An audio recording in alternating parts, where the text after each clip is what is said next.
आज हम क्लास शुरू करें परसेंटेज से। तो परसेंटेज की 0 टू हीरो क्लास होगी। ठीक है, तो सवालों की ज़्यादा से ज़्यादा प्रैक्टिस करनी है। तो आज हम पढ़ेंगे सिर्फ परसेंटेज। तो परसेंटेज याद करनी है। तो याद कैसे करनी है, जैसे कि 10% है। 10% को हम क्या लिख सकते हैं, परसेंट हटता है तो नीचे 100 आता है, तो 10/100। एक जीरो से एक जीरो बटे मतलब 1/10। तो डायरेक्ट परसेंटेज की फ्रैक्शन वैल्यू याद रहनी चाहिए कि 10% को क्या लिख सकते हैं, 1/10। जैसे कि 4% को क्या लिख सकते हैं, 4/100। 4/100 4 से कितनी बार जाएगा, 25 में। मतलब 4% की फ्रैक्शन वैल्यू कितनी है, 1/25। तो सवाल में डायरेक्ट 4% दिए है, तो अपने दिमाग में एक वैल्यू आनी चाहिए फ्रैक्शन वैल्यू 1/25। ऐसे 5% को क्या लिख सकते हैं, 5/100। 5 से 100 बार कितना कटेगा, 20 बार। तो मतलब 1/20। 6% को क्या लिख सकते हैं, 6/100 मतलब 2 से काटेंगे 3 बार, और इसे 2 से काटेंगे 50 बार। तो कितना आएगा, 3/50। तो 6% की फ्रैक्शन वैल्यू कितनी है, 3/50। इसी प्रकार 8% की कितनी है, 8% की 8/100। 4 से आएगा 2 बार, 4 से आएगा 25 बार, मतलब 2/25। अब 4 का मल्टीपल ही तो 8। तो 8 को 4 को क्या लिखते हैं, 1/25। तो इसमें अगर मैं 2 का गुणा कर दूं तो ये 8 हो जाएगा। तो इसमें भी अगर मैं 2 का गुणा कर दूं तो 2/25 हो जाएगा। अगर 4 के मल्टीपल में अगर फ्रैक्शन वैल्यू पूछे तो 1/25 में उतने का इंटू कर दो। जैसे कि 8 है, 2 का गुणा करोगे तो फिर इसी में 2 का कर दो तो कितना आएगा, 2/25। ऐसे ही 12%, 4 का कितना है, 3 टाइम है ये। तो 4% को क्या लिखते हैं, 1/25। तो 12 को कितना लिखेंगे, 1/25 3 का इंटू करेंगे, 3/25। निकाल भी सकते हो, परसेंट हटाओ नीचे 100। 4 से 3 बार, 4 से 25 बार 100 को। ठीक है, रोक दे। जैसे कि 14%। 14% को क्या लिख सकते हैं, 14/100। 2 से काटेंगे 7 बार, 2 से काटेंगे 50 बार। तो 14% की फ्रैक्शन वैल्यू कितनी होती है, 7/50।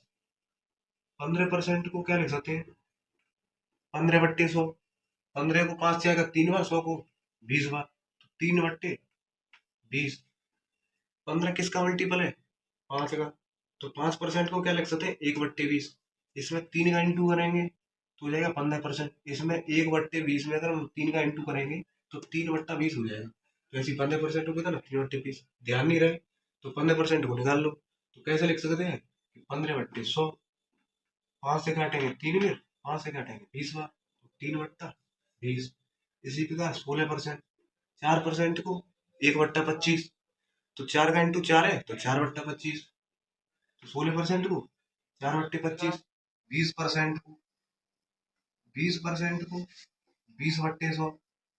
मतलब 1/5। 20 के 100 कितनी बार जाएगा, 5 बार, 1/5। 25% की फ्रैक्शन वैल्यू क्या होगी, 25/100।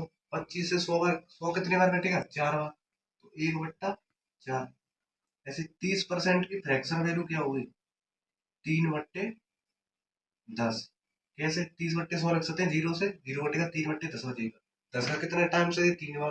तो 10 को क्या लिखते हैं, 1/10। 10 में 3 का इंटू करेंगे, इसमें 3 का 3/10। 40% को देखें तो फिर कितना मिनट में, 4 बार, तो 4/10। 50% को क्या लिखेंगे, 50/100 मतलब 1/2। ठीक है, ये है परसेंटेज फ्रैक्शन वैल्यू कन्वर्ट करना। ये करना सीखा था परसेंटेज से फ्रैक्शन वैल्यू। अब हम सीखेंगे फ्रैक्शन वैल्यू से परसेंटेज कैसे निकालते हैं। फ्रैक्शन वैल्यू से परसेंटेज कैसे निकालेंगे, तो जैसे कि 1/2 जिसको हमें बदलना है परसेंट में। फ्रैक्शन वैल्यू को 1/2, 1/2 को हम क्या लिख सकते हैं, परसेंट है नीचे, इंटू 100 कर दो। परसेंट में निकालना है तो 1/2 में इंटू 100 कर दो, तो कितना आ जाएगा, 50%। फ्रैक्शन में इंटू कर दो 100 का, तो परसेंट वैल्यू निकल आती है। 1/3 को क्या लिखेंगे, 1/3 में 100 का मल्टीप्लाई कर दो, तो कितना, 100/3 मतलब 33 सही 1/3%। हम 33/1/3% को 1/3 लिख सकते हैं। ऐसे ही 1/4 को 100 का इंटू कर दो, कितना 25%। 1/5 को 100 का इंटू कर दो, 100/5, 5 से 100 कितने बार कटेगा, 20 बार, तो कितना हो गया 20%। अभी हमने क्या सीखा था, परसेंट से फ्रैक्शन वैल्यू निकालना। परसेंट हटाते हैं 100 लगता है नीचे, 20 से 100 कितना बनेगा 5 बार, तो परसेंट वैल्यू इसकी कितनी है 1/5। 1/6 को इंटू 100 करेंगे, 100/6, 2 से काटेंगे 3 बार, 2 से काटेंगे 50 बार, तो कितना आएगा ये सब मल्टीप्लाई करेंगे तो 3 एकम 3, 2 बचा 16 सही 2/3%। 16 सही 2/3% की फ्लेक्सिबल वैल्यू होती है, वो 1/6 होती है। 1/7 की 100/7, 100 का इंटू करेंगे तो 7 से 100 कितनी बार कटेगा, 14 सही 2/7%। डायरेक्ट याद होनी चाहिए, मोस्ट इंपोर्टेंट फ्लेक्सिबल वैल्यू है 1/6, सभी इंपोर्टेंट है। 1/7 में 100/7, तो 14 सही 2/7%। देखेगा 7 चौसठ 98 और 2 बचा, 2 जोड़ के 100/7। ऐसे ही अगर मैं पूछूं 2/7 कितना होगा, 2/7, तो इसमें कितने का इंटू है 2 का, तो फ्रैक्शन वैल्यू याद है कि 1/7 की कितनी है, 14 सही 2/7% होती है, तो 14 सही 2/7% होती है। तो 1/7 और 2/7 पूछे तो 2 का इंटू कर दो, तो ये कितना हो जाएगा, 2 का इंटू कर दो 14 दूनी 28, और 2 का इसमें करें तो 4/7, तो 28 सही 4/7%। ठीक है, बढ़ेंगे 2/7 हो गया। अब मैं पूछूंगा 3/7 की फ्रैक्शन वैल्यू की परसेंटेज वैल्यू क्या होगी। 1/7 कितनी थी, 14 सही 2/7%। 1/7 की 3/7 की कितनी होगी, मतलब 3 का इंटू कर दो, 14 थे 42, और 3 का इंटू 2/7 करें तो कितना 6/7।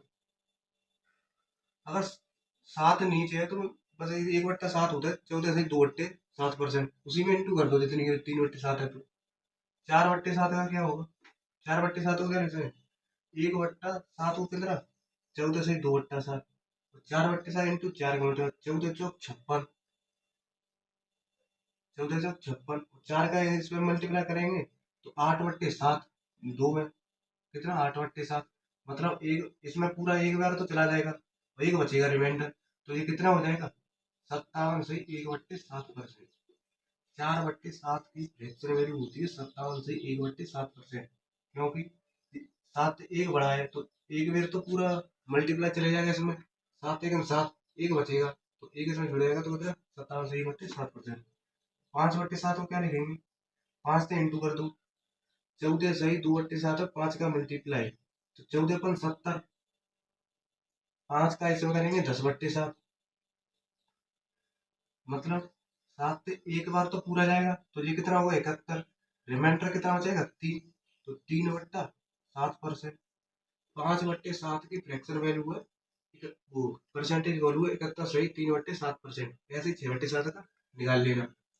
1/8 की कितनी होती है, 1/8 की इंटू 100 करो, 100/8, 8 से इसमें देंगे 12.5%, तो 12.5% की जो फ्रैक्शन वो परसेंटेज वैल्यू होती है 12 से 1/2% होती है 1/8 की।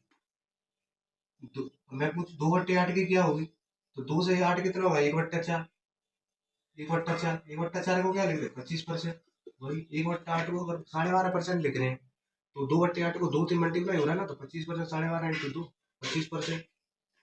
1/9 को क्या लिखेंगे 100/9 इंटू 100 करो, इससे जाएंगे तो 11 से 1/9%।